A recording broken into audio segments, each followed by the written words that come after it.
Hello everyone, स्वागत है आपका अपने चैनल इश्क की डायरी पर। उम्मीद है कि आप सब ठीक होंगे। तो इसी के साथ शुरू करते हैं दिल की राह का न्यू पार्ट। प्रीवियस पार्ट में हमने सुना था कि रिद्धि पंडित जी की पत्नी के साथ मंदिर गई। वहाँ से पूजा करने के बाद जब वो बाहर निकलती है तो देखती है कि एक बुजुर्ग महिला मंदिर की सीढ़ियों से गिरने वाली थी। तो वो बिना एक पल गवाए भागकर उन्हें बचाने के लिए उनकी ओर दौड़ती है और उन्हें गिरने से बचा लेती है। रिद्धि घबराते हुए उनके करीब आई। उसकी सांस तेज थी। उसने सहारा देते हुए पूछा, दादी आप ठीक तो है ना? आपको कहीं चोट तो नहीं लगी? मिसेस सावित्री श्रीवास्तव ने रिद्धि की तरफ देखा। उनके चेहरे पर एक सुकून भरी मुस्कान तैर गई। उन्होंने धीमी आवाज़ में कहा, बेटा मैं ठीक हूँ। तुमने बिल्कुल सही समय पर मुझे थाम लिया, वरना आज तो मैं गिर ही जाती। भगवान तुम्हें हमेशा खुश रखे।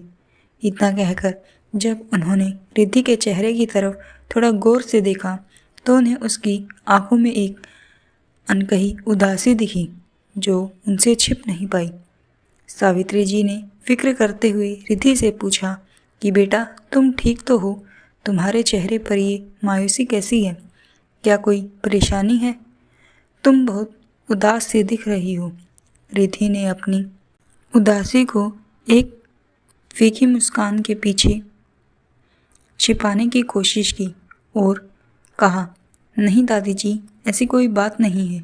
बस थोड़ा जॉब को लेकर परेशान हूँ, पर कोई बात नहीं, मैं जल्दी ही कुछ ढूंढ लूँगी। अपनी बात बदलते हुए उसने पूछा, आप बताइए, क्या आप किसी के साथ आई हैं? अगर नहीं तो मैं आपको घर तक छोड़ आती हूँ। सावित्री जी ने प्यार से मना करते हुए कहा, नहीं बेटा, परेशान मत हो। मेरी पोती बस आती ही होगी, मैं उसी के साथ जाऊंगी। अभी उनकी बात पूरी ही हुई थी कि इतनी देर में मंदिर के सामने एक सफ़ेद रंग की लग्जरी कार आकर रुकी। सावित्री जी के चेहरे पर चमक आ गई। लो, आ गई मेरी पोती। कार का दरवाज़ा खुला और एक लड़की बाहर निकली। उसने आंखों पर सनग्लासेस लगा रखे थे और एक बहुत ही well fitted professional office suit पहन रखा था। उसकी शख्सियत से ही एक अलग सा आत्मविश्वास झलक रहा था। वो तेज़ी से मिसेस श्रीवास्तव की तरफ बढ़ी और चेहरे से सनग्लासेस हटाते हुए हल्की नाराज़गी के साथ बोली, मैंने आपको कितनी बार कहा कि जब भी आप मंदिर आए ड्राइवर को साथ रखें। आप अकेले क्यों आ जाती हैं? सावित्री जी के चेहरे पर एक सुकून भरी मुस्कान खिल गई। उन्होंने बड़े प्यार से कहा, अरे बेटा, जब तुम हो तो मुझे किसी और की क्या ज़रूरत? मुझे पता था कि मेरी पोती मुझे लेने ज़रूर आएगी। तभी उस सूट पहने लड़के की नज़र रिद्धि पर पड़ी, जो कब से हैरानी और खामोशी से उसे देख रही थी। दोनों की नज़रें मिली तो एक पल के लिए वहाँ सन्नाटा छा गया। सावित्री जी ने खामोशी तोड़ते हुए कहा, बेटा इससे मिलो, ये रिद्धि है। अगर आज ये सही वक्त पर मुझे न बचा दी तो शायद मैं तुम्हारे सामने इस तरह खड़ी न होती। ये सुनते ही उस लड़की के चेहरे पर हैरानी के भाव उभरे। उसने अपनी दादी की ओर देखा और उलझन भरे स्वर में पूछा, मतलब आप ऐसा क्यों कह रही हैं दादी? क्या हुआ था? सावित्री जी ने गहरी सांस ली और बताया, बेटा जब मैं मंदिर से पूजा करके बाहर निकल रही थी तब एक चोर ने मेरा पर्स छीनने की कोशिश की। उसने मुझे इतनी ज़ोर से धक्का दिया कि मैं बस गिरने ही वाली थी, लेकिन ऐन वक्त पर रिद्धि ने मुझे थाम लिया। ये सुनते ही उस लड़की के चेहरे पर घबराहट साफ दिखने लगी। उसने फौरन दादी का हाथ पकड़ा और उन्हें ऊपर से नीचे तक देखते हुए कहा, दादी आप ठीक तो है ना? कहीं चोट तो नहीं लगी? चलिए अभी मेरे साथ हॉस्पिटल चलिए, एक बार चेकअप करवा लेते हैं। सावित्री जी ने उसे तसल्ली देते हुए उसका हाथ थपथपाया और मुस्कुराकर बोले, शांत हो जाओ बेटा, मैं एकदम ठीक हूँ, मुझे कुछ नहीं हुआ, बस थोड़ा डर गई थी। और भला हो इस लड़की का, इसने मुझे सही टाइम पर पकड़ लिया। दादी की बात सुनकर वो थोड़ी शांत हुई। उसने अपनी गहरी आंखों से रिद्धि की ओर देखा और बड़ी नम्रता के साथ कहा, थैंक यू रिद्धि, मेरी दादी की मदद करने के लिए। तभी दादी ने माहौल को देखते हुए कहा, एक बड़ा फैसला लिया। उन्होंने अपनी पोती की तरफ देखा और बोली, बेटा, मैं चाहती हूँ कि रिद्धि हमारी कंपनी में काम करे। उनकी पोती हैरानी से देखती है।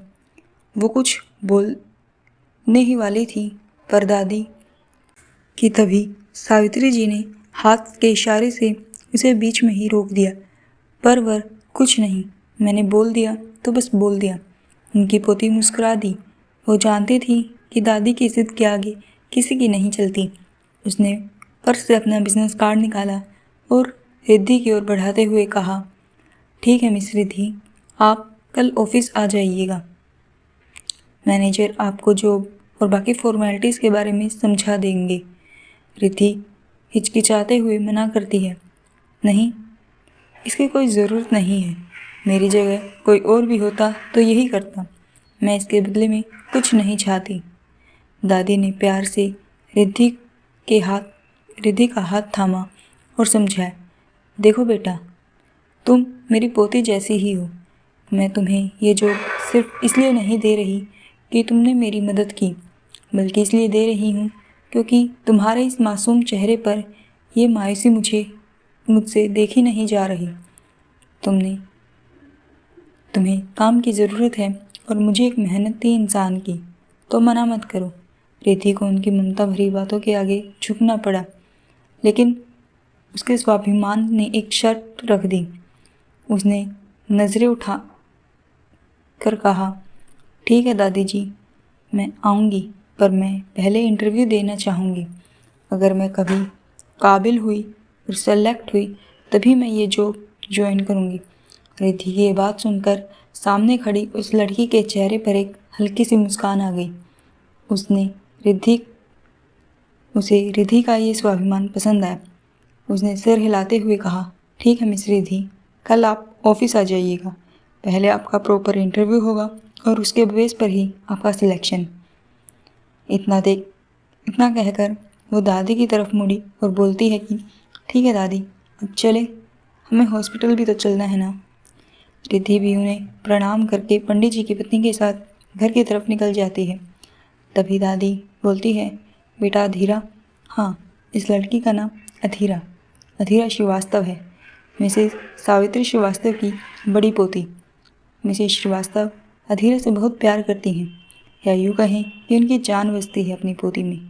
और अधीरा भी अपनी दादी से बहुत प्यार करती है, क्योंकि सिर्फ एक दादी ही तो है जिन्होंने उसके माता पिता के एक एक्सीडेंट में गुजर जाने के बाद उसे बहुत प्यार से पाल पोस कर बड़ा किया था।